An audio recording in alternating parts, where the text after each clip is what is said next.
आदित्य चोपड़ा ने सुशांत सिंह राजपूत की रहस्यमय मौत मामले में अपना बयान दर्ज करा दिया है। उन्होंने साफ कहा है कि सुशांत सिंह राजपूत के साथ उन्होंने अपना कॉन्ट्रैक्ट 2013 के आखिरी दिनों में साइन किया था, लेकिन उनका यह बयान बहुत ज्यादा कॉन्ट्रडिक्टरी है। कैसे, मैं आपको बताता हूं। यशराज फिल्म्स के साथ सुशांत सिंह राजपूत की जो पहली फिल्म आई थी उसका टाइटल था शुद्ध देसी रोमांस, जिसमें वो परिणीति चोपड़ा के साथ दिखाई दिए थे। और इस फिल्म की रिलीज डेट है 6 सितंबर 2013।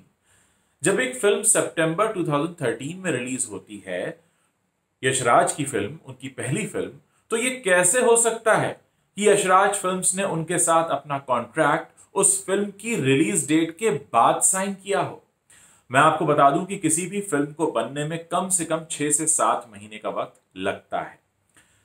और जाहिर है, अगर सितंबर 2013 में यह फिल्म रिलीज हो रही है तो इसकी शूटिंग जनवरी फरवरी के आसपास प्लान हुई होगी।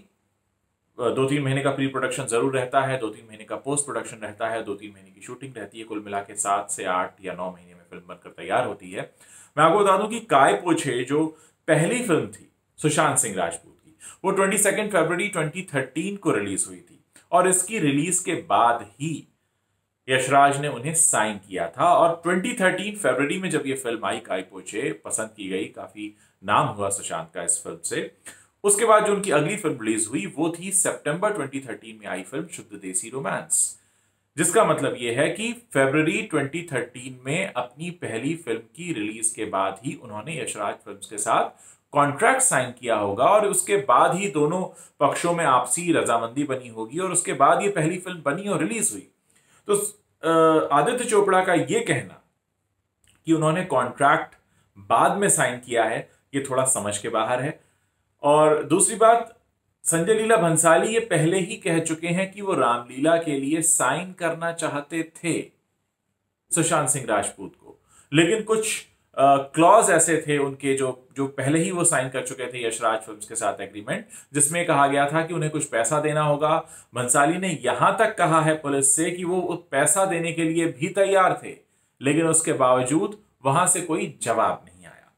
मैं आपको तारीखों के साथ सिलसिलेवार ढंग से बताता हूं कि क्या हुआ होगा। अगर हम सिर्फ तारीखों को गौर करते हैं, हमें यह भी पता चला है कि बेफिक्रे में सुशांत सिंह राजपूत को कास्ट किया जाना था। बेफिक्रे की अगर हम बात करें तो बेफिक्रे ये जो फिल्म है ये अप्रैल 15 में आई है। अप्रैल 15 में रिलीज, सॉरी, दिसंबर 16 में रिलीज हुई है ये फिल्म। और इस दौरान जो फिल्म शूट हो रही थी वो थी MS धोनी, यानी MS धोनी की शूटिंग और बेफिक्रे की शूटिंग लगभग साथ में हुई है। MS धोनी के बारे में, MS धोनी फिल्म के बारे में आदित्य चोपड़ा का यह कहना है कि MS धोनी को शूट करते वक्त सुशांत सिंह राजपूत YRF के साथ कॉन्ट्रैक्ट में थे, लेकिन फिर भी उन्होंने ये फिल्म करने की इजाजत उन्हें दे दी। साथ ही ये गौर करने वाली बात है कि YRF ने आश्वासन दिया था सुशांत सिंह राजपूत को कि बेफिक्रे के हीरो भी वही होंगे, लेकिन बेफिक्रे में उन्हें नहीं लिया गया और रणवीर सिंह को फाइनल कर लिया गया। अगर हम तारीखों पर गौर करें तो साफ दिखाई दे रहा है कि MS धोनी सितंबर 16 में आती है, बेफिक्रे दिसंबर 16 में आती है, यानी दोनों फिल्मों के आने में करीब 3 महीने का फर्क है। इसका मतलब यह है कि लगभग साथ में शूटिंग रही होगी। तो शायद ये हुआ होगा कि क्योंकि MS धोनी करने के लिए परमिशन मांगी सुशांत सिंह राजपूत ने, इसलिए उन्हें बेफिक्रे से बेदखल कर दिया गया और रणवीर को उसमें साइन कर लिया गया। अब अगर हम बात करें रामलीला की, तो रामलीला 15 नवंबर 2013 को रिलीज हुई और शुद्ध देसी रोमांस 6 सितंबर 2013 में रिलीज हुई। इन दोनों फिल्मों की रिलीज डेट में भी करीब 2 महीने का फर्क है।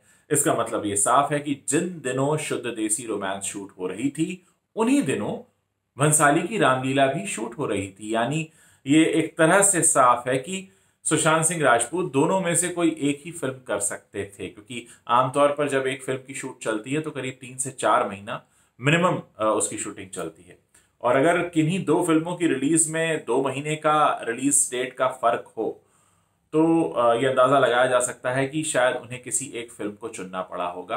अभी उन्होंने दबाव में किया या किसी के कहने में आकर किया, ये तो वही जानते हैं, लेकिन इतनी बात सही है कि संजय लीला भंसाली और आदित्य चोपड़ा में से कोई एक झूठ बोल रहा है, ये साफ है। वरना ऐसा नहीं हो सकता कि भंसाली साहब ये कहें कि वो पैसे देने के लिए तैयार थे, उन्हें जवाब नहीं आया। आदित्य चोपड़ा ये कहें कि उनके पास तो कोई आया ही नहीं। बाजीराव मस्तानी की जहां तक बात है, उनका ये कहना है आदित्य चोपड़ा का कि बाजीराव मस्तानी के लिए तो कभी सुशांत ने हमसे कहा ही नहीं कि वो फिल्म करना चाहते हैं। अगर वो कहते तो हम उन्हें करने देते, जैसे हमने धोनी करने दी। जहां तक मैंने इसका एनालिसिस किया है, मुझे ऐसा लगता है कि MS धोनी फिल्म करने दी यशराज ने, इसके बदले उनसे बेफिक्रे ले ली गई, क्योंकि दोनों फिल्में लगभग साथ में शूट हुई हैं और दोनों ही बहुत आसपास 2 महीने के अंतराल पर रिलीज हो रही हैं। फिलहाल ये मामला और उलझता जा रहा है और अब देखना यह है कि आदित्य चोपड़ा के इस बयान के बाद संजय लीला भंसाली क्या कहते हैं। आदित्य चोपड़ा ने शेखर कपूर के उस बयान को भी गलत कह दिया है जिसमें शेखर कपूर ने कहा कि पानी जो फिल्म वो बनाना चाहते थे इंटरनेशनल लेवल की, वो नहीं बना पाए, इसकी वजह से सुशांत काफी डिस्टर्ब रहते थे और डिप्रेशन में चले गए थे। इस बात से भी आदित्य चोपड़ा ने इनकार कर दिया है। उन्होंने पूरी गारंटी ले ली है इस बात की कि सुशांत को डिप्रेशन में लाने वाली फिल्म पानी नहीं थी और पानी के शेल्फ होने से उन्हें कोई डिप्रेशन नहीं हुआ। इस बात की गारंटी आदित्य चोपड़ा ने ले ली है। उनका यह कहना है कि शेखर कपूर जो बोल रहे हैं वो झूठ बोल रहे हैं। तो अब आदित्य चोपड़ा के बयान के बाद फिल्म इंडस्ट्री के 2 बड़े डायरेक्टर्स झूठे साबित होते दिख रहे हैं। सच क्या है ये कुछ वक्त बाद ही पता चलेगा, लेकिन फिलहाल आदित्य चोपड़ा ने शेखर कपूर को भी झूठा साबित कर दिया है और संजय लीला भंसाली को भी झूठा साबित कर दिया है। अब ये काम पुलिस का है कि कौन सच बोल रहा है कौन झूठ बोल रहा है।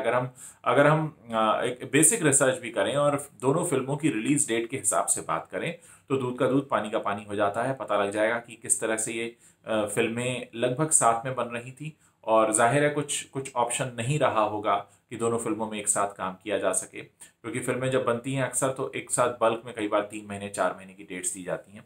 जो दर्शक नहीं जानते हैं उनको मैं पूरा प्रोसीजर बता देता हूं। किसी भी फिल्म को बनने में 2 से 3 महीने का मिनिमम मैं बात कर रहा हूँ, it depends project wise. Pre production work होता है, शूटिंग करीब 3 से 4 महीने चलती है आमतौर पर, और शूटिंग खत्म होने के बाद भी करीब 2 से 3 महीने का एक पोस्ट प्रोडक्शन वर्क भी रहता है। और इसके हिसाब से अगर हम बात करें, यानी किसी भी फिल्म को बनने में 8 से 9 महीने लगभग लग जाते हैं। और अगर कोई भी 2 फिल्में 2 महीने के अंतराल पर रिलीज हो रही हैं, इसका मतलब ये साफ है कि वो फिल्में लगभग साथ में ही बनी होंगी। अब संजय लीला भंसाली झूठ बोल रहे हैं, शेखर कपूर झूठ बोल रहे हैं या आदित्य चोपड़ा झूठ बोल रहे हैं, ये वक्त आने पर पता चलेगा। लेकिन इतना तय है कि इनमें से कोई तो है जो झूठ बोल रहा है, सच को छिपा रहा है। अगले वीडियो में मैं बात करने वाला हूं कि किस तरह से रिया चक्रवर्ती ने ये सारा गेम प्लान किया होगा। जो सारी बातें अब निकल कर सामने आ रही हैं, कुछ नए अपडेट्स आए हैं। आप वेट कीजिए मेरे अगले वीडियो का, जिसमें मैं बात करूंगा कि किस तरह से ये पूरा गेम प्लान किया गया हो।